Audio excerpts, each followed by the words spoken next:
1. Mr. Speaker, ladies and gentlemen, the fatal flaw of government case is that they assume that the patches and updates for professional players and casual players are going to be different. I don't understand where this assertion is coming from because last time I checked, they're playing the same game. Sure, they might be playing at a higher level or at a higher league compared to those playing for it for fun. Bruh, I just started. It's unprotected time, fam. Chill. So, given those particular things, they're playing on different wavelengths, but they're playing the same game. They're playing the same map. They're using the same characters. They're using the same weapons. And we think that the fact that these professional players have eyeballs looking at this game 24/7 because their entire life depends on it goes to show how much stake they have to be able to make it fair. That is why, in the previous speaker's example about how there were some abuses against particular glitches of professional players, the only way we were able to call out that particular glitch was because another professional player who was a rival from the other team was able to spot that. If we were to have listened to the casual players, they don't play in the same arena as those players, they don't have as long playtime, and they probably aren't able to understand the nuances like these players do.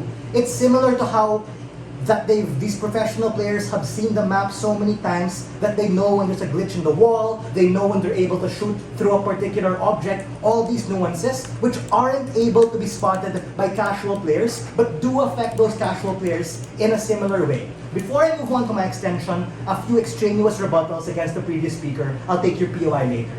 Firstly, the Prime Minister, and by extension DPM, had this weird value neutral assertion about how it's professional player versus casual player, this whole false dichotomy 30%. We reject that premise and we think that they're all playing the same game, and the goal is very simple.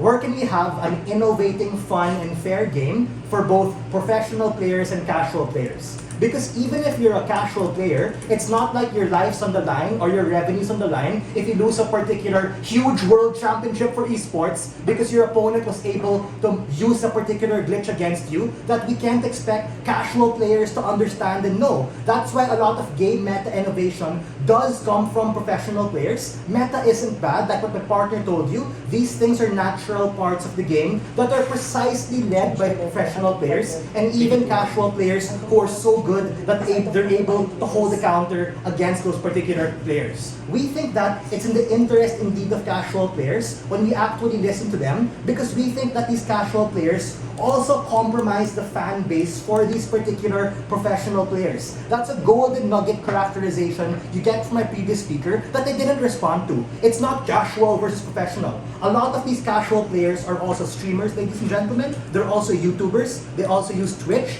And we think that they comprise fan bases of these professional players. That's what the important nuance is. Why is that true? That is important because when they're able to have particular feedback, these professional players and their teams can become a megaphone for those particular players. They engage in discourse among the community. And we think that the esports developers like Infinity Ward, Treyarch, or Sledgehammer Games, they're not unnuanced. They're also business people who know how the game works, meaning they're not just going to listen willy-nilly for no reason that these particular things are going to be suggested.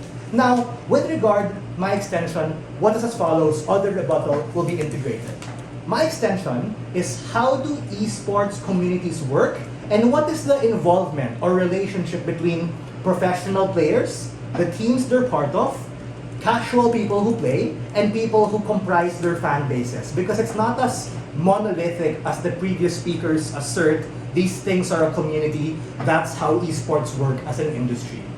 So, we think that casual players don't just play the games, they also form certain alliances and rivalries that actually make these professional players so fun. Although it's kind of toxic sometimes, that's where the fun comes in. We think it's particularly important. And how does this relate to patches? We tell you that when patches of professional players are listened to, this best advances the meta and strategy of the game, which makes these games even more fun and actually better over time when they're able to suggest things, not just skins, right? They're able to suggest new maps, new weapons, new characters, new ways of being able to play the game. And we think that discourse can still happen on our side, and it can better happen on our side as opposed to what happens on their side when you listen to players who are just casual. Sure, I'll take your POI. My POI is simple. Bugs are different from meta bro. Please engage. Sorry, can you say again? Bugs are different from meta. Please engage. Patches are also sometimes needed for glitches. But sure, even though it's a patch for a DLC or a new map or a new buff or a new debuff or a new nerfing, we think that these things are very dynamic and they're iterative in nature.